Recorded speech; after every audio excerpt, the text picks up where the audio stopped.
Hi there, people. This is Matt Sierra, and this show is called Business with Matt Sierra. Isn't it smart? This is the show where we're talking about how to earn more, how to spend in a smarter way, and how to simply live a better life. And today we're gonna think about the reality, the new reality that is related to war, because we've got war in Europe between Ukraine and Russia, which brutally attacked Ukraine. And today I'm gonna think with you, I'm gonna resume the situation, especially thinking about your money, because every time when something so evil happens, you can whether cry and do nothing, or get into depression, or do something to get along, to survive the situation, and even maybe to make your life better out of it. So I'd prefer option number 3. Well, we can begin with crying, of course. Maybe it's, definitely it's a natural thing, but in the long run, we need some changes, some conclusions, we have to change something in our lives in order to be prepared, because the only thing that is sure in the world is the change. So one day pandemics, another day war, another day crisis. We never know what's gonna happen tomorrow, but we do know that something will. Okay, so we have to think about it, and I'm gonna share with you 6 ideas related to this war that we can observe in the real life right now, which means that they are bulletproof. Yeah, I mean, they work. This is not a theory, this is not a book, this is something that really works. But first, let me remind you that below this video, you're gonna find the link to download the free episode with Elon Musk's success strategies. I've prepared a 60 minutes video for you with the complete analysis of Elon's strategies. So it's a lot of fun, but also a lot of useful knowledge. So check out the link below and let's go. 6 conclusions, 6 rules that we see work right now. The first rule is that every kind of crisis, whether it's war or pandemic or whatever, brings also opportunities with it. Even the Chinese word for crisis is made out of 2 characters. Yeah, one is change and one is possibility, opportunity. And although this is it can sound a bit cynical. Yeah, like, but Matt, people are dying there. There are rockets in the air, and you're gonna talk about how to earn on this situation. Well, yeah, but only in an ethical way. Why? Because we can't just sit down and wait for months or years. We've got to think what to do with this kind of situation. Unfortunately, I don't have a button that I can push that would end the war. I can't do it. So the only thing I can do is to help the refugees, which we have here, a lot of them, millions of refugees here in Poland, and we help them all the time. We invest a lot of money in it, a lot of time. We do a lot of things. But I'm not here to flex or to show you how good am I. I'm here to tell you what you could do about it. So, the first thing is to help people that are in need. And it's always a good idea, not only during the wars, but always, because there are always plenty of people who need help. So that should be a rule, the rule of thumb, which always works. So that's the first one.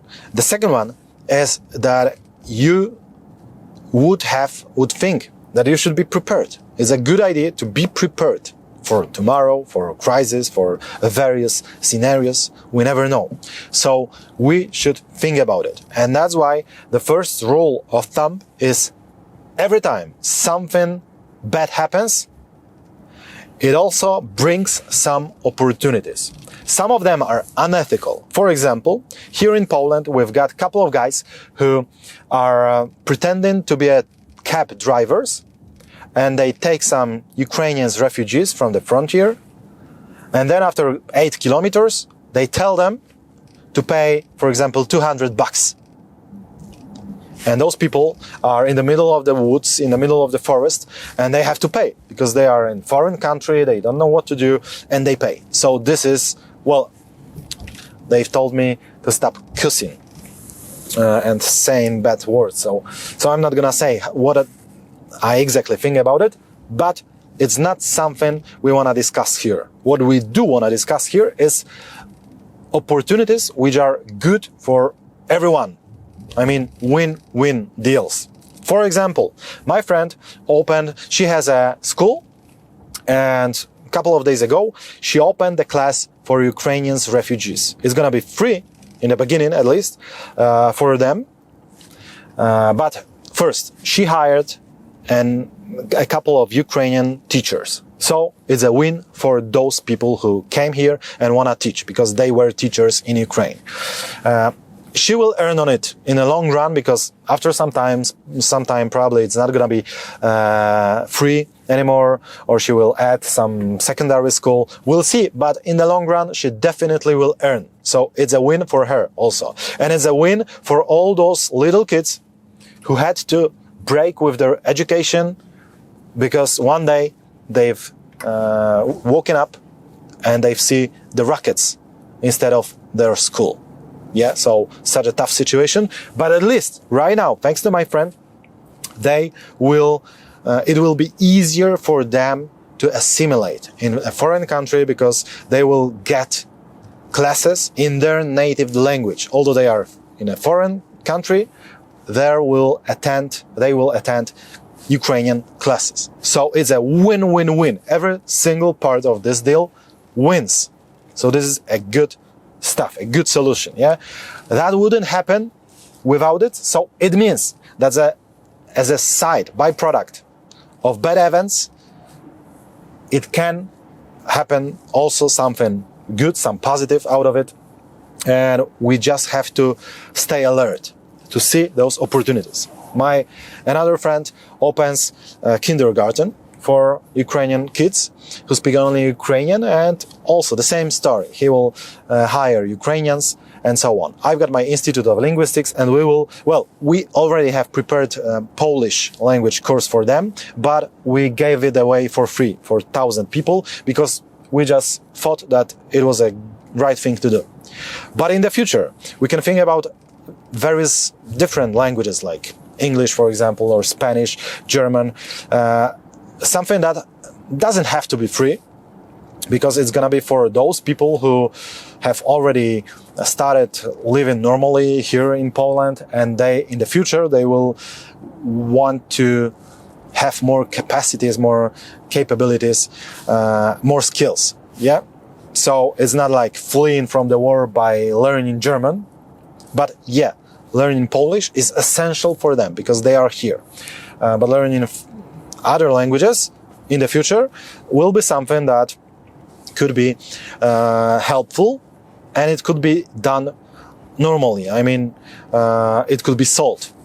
And also, for example, during the pandemics, when pandemic started, some people thought that's the right moment to sell, for example, some liquids to disinfect hands and so on. Yeah. So, and they earned millions, or some gloves or masks.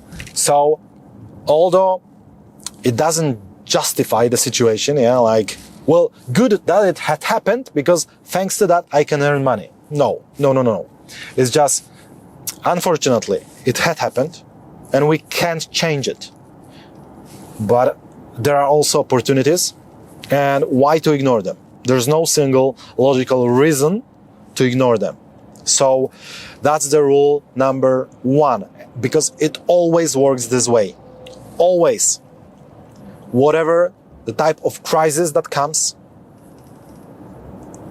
a lot of new millionaires, a lot of people can maybe not even always get rich, but at least use some of those situations in order to earn something and to, just to earn more. Yeah, create products that are needed right now. If you stay alert, you're always gonna find those ways instead of only limit yourself to crying. Yeah, so that's it. The second thing, the second rule that we can observe right now is that gold really works. This is the coin that I bought 2 years ago, particularly literally 2 months before the pandemic started. And I paid more or less $1,440 American dollars for it. Today, after a couple of weeks of war, I could sell it for $2,100. The same situation worked during the pandemics. Because when the pandemic started, also the gold prices started to go up. Because it works this way. When something bad happens, gold is happy and gets more and more expensive. So right now we've got proof. This is not the first proof in the history of humankind that gold works this way, but it's a great proof. And this is something pretty important because and interesting, because there's a law that says that you can only take money or gold or whatever that its value is up to 10,000 euros or dollars when you cross the border. So you can take 100 such coins when crossing the border. It's not legal, which means that they would take it away from you. That's the theory. And right now, the practical life, the real life, showed us that more than 2 million Ukrainians crossed the Polish border and no one asked them about how much money do you carry with you, how much gold coins, how much ounces of gold or silver do you have. So probably out of those 2 million people, some are millionaires and brought millions of bucks in their pockets. This is a pretty good info, because it means that it works this way. So the theory is pretty brutal, yeah, and people think that, okay, why to invest in gold if, yeah, gold's value is bigger during the wars, but at the same time, I can't cross the borders with it. So what's the point? Well, the point is that it seems that you can cross the border with it, with thousands of dollars in gold. So, and it's proved. Right now, we see it every single day, which means that gold is a good solution. But I don't mean some theory, some gold from theory, yeah, like some paper gold, some investments on stock market. I mean the real physical gold that you can put in your pocket or hide somewhere in your car, and then cross the border and start a new life in a foreign country. I wish we would never be forced to change the countries, to see the wars again, and so on. But I can't influence this reality. So what we can influence is that you could be more prepared. Because think about those 2 million Ukrainians that are in Poland right now. Some of them have 100 such coins, and others don't have anything. Who is in a better situation? All of them are in a pretty drastic situation, in tough situation, because they've left their countries. In many cases, they've left their relatives who are at war right now. So they are all in tough situation, but some of them are in tougher situation because they don't have any money. And others have 100 gold coins or 2 gold coins. Anyway, gold works. And that's proved right now. Another thing, the thing number 3 is Bitcoin and cryptocurrencies, but mainly Bitcoin and Ethereum because they are the safest. Well, when the situation is perfect and nothing bad happens in the world, then there are plenty of cryptocurrencies that seem worth investing. But during the times of crisis like pandemics or wars, it turns out that Bitcoin and Ethereum and maybe a couple of others are the only cryptocurrencies that are worth investing and worth being interested in. So, again, right now, when the war began, the Bitcoin's price went up a little, not much, but a little, and right now it doesn't change a lot. Which means, imagine that you're an Ukrainian refugee and the war begins, and you've got Bitcoin. No one will take it from you because you've got your passwords in your mind. So this is not even like this, yeah? Like a gold coin which I can take from you by force, using force. With Bitcoin, it's impossible. Well, someone would have to torture you in order to get your passes. So it's not gonna happen. No one ever will know how much Bitcoin do you have. Because you can cross all the borders in the world, even if there are no wars, and you can have 100 Bitcoins worth millions of bucks. No one will know. So that's the solution. Imagine right now that you are an average Mikhail from Russia. Not the evil aggressor, not the mercenary, not the Putin's friend, but an average guy from Moscow. And right now you wake up and your country attacked other country, and the whole world puts some serious sanction on your country, which means on you personally also, and your national currency loses its value. What can you do? Well, one thing is to buy Bitcoin as fast as possible. And a lot of Russian, average, normal, good people had to do it and did it. And that was the only way, or the main way, to save their money, because their national currency is worth, well, not nothing, but much less, 60% less. Yeah? And the same works in other countries, yeah, which are not connected to the war. Because, for example, here in Poland also, Bitcoin is always good to have, because it's always good to have Bitcoin because there's an inflation which is pretty high, and because of the war, it's gonna be even higher. In the United States, the inflation also goes up and up all the time in recent years. It means that Bitcoin could be the solution, especially in the times of crisis when you have to cross the borders, when you have to switch the country, and then all those rules that you can carry on only 10,000 euros or dollars with you don't apply here, because no one will ever know how much Bitcoins you have, okay? So the Bitcoin is a pretty good solution. Another thing, the thing number 4 are real estate. That's a bit complex because right now it depends on the country. For example, if you're in Ukraine, then probably you will lose everything. Yeah, like all your houses could be destroyed physically, which shows us that all those ideas, those dreams about buying real estate, to have it and to pass them on my children in 50 years, probably are only the legends. Maybe in some countries it will happen, but you know, Ukrainians either thought that they could be attacked one day, because it seemed impossible in this part of the world. So you never know, which means that it's not as safe as it could be seen.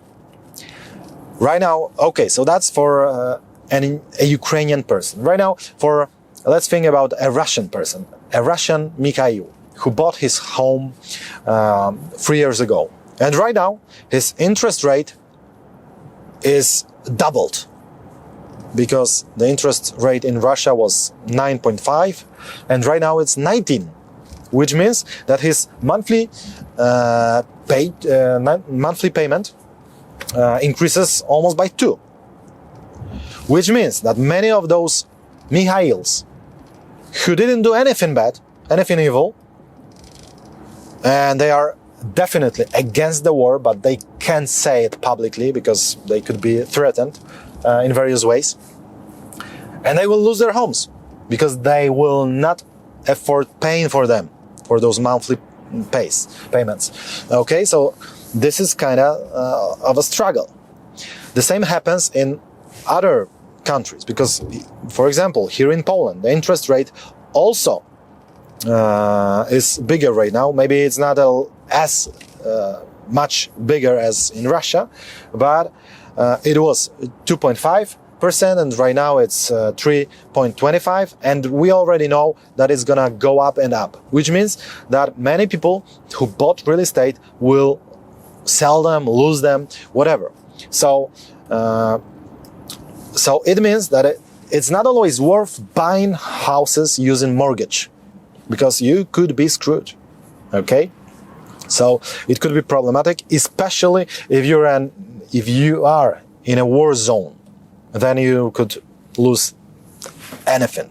Okay, if that's your only investment, I would deeply recommend you to divide your money into various possibilities, into Bitcoin, gold, foreign currencies, to do something more. Because a person who only buys real estate in one country, in one place, could be screwed, could have serious problems with this. The only advantage that we see here in Poland right now is that the rent goes up. Well, it's for many people it's a disadvantage, but for people who own real estate, it's an advantage, yeah? Because right now we've got 2 million new people. Many of them have money, and many of them want some luxury. Like, not all of them have to sleep somewhere in the worst place and the cheapest one. Some of them have money and they want a normal house. They want to rent it, and they will pay for it. So right now, recently, what we saw here in recent days is that it's very easy when you're an owner to earn and to find a customer. And yeah, so that works. So the final conclusion, well, is not final because we never know what could happen. What we do know is that in war zones, you could lose everything.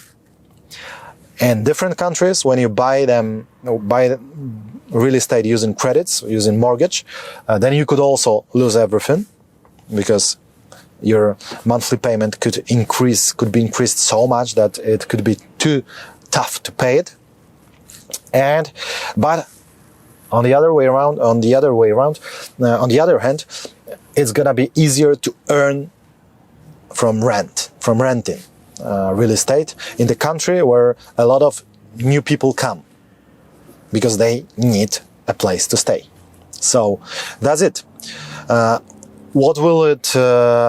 will it look like in the future? We'll see in upcoming weeks. But right now, it seems that if you're in love in real estate, like I am, then you should reconsider your strategy in order to diversify, in order not to lose all your money. Because right now, it can be seen that many people can lose a lot. Okay, what's more? Currency, paper, cash, something that is good to have, but not too much. Why? Because, for example, right now, here in Poland, the inflation, officially they are giving us numbers like 9%, 10%, but we see in the shops and gas stations that the real inflation is 15 or 20%. In Turkey, their inflation is 50%, officially and unofficially 100%. You know what?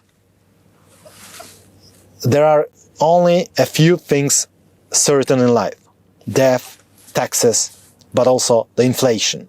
Which means that if I don't do anything with this money, and this is pretty good value today, but if I don't do anything in it, which means I don't invest it in Bitcoin, in gold, in business, hiring new people, which is also one of my main ways to use my money. If I'm not gonna do it, in a couple of years, I'm gonna visit a bakery and buy some bread for it. Yeah? Because that's what happens with paper money. Which means that you only need paper money to survive. The paper money in various currencies, in euro, in American dollars, maybe in Japanese yens. Yeah, so that's a good idea to diversify it. But in the long run, only you need it to survive, to have some quick cash if needed. And that's it. Not more. Not more, because saving this paper money or whatever, having it or on your bank account, will make you poorer and poorer every single year.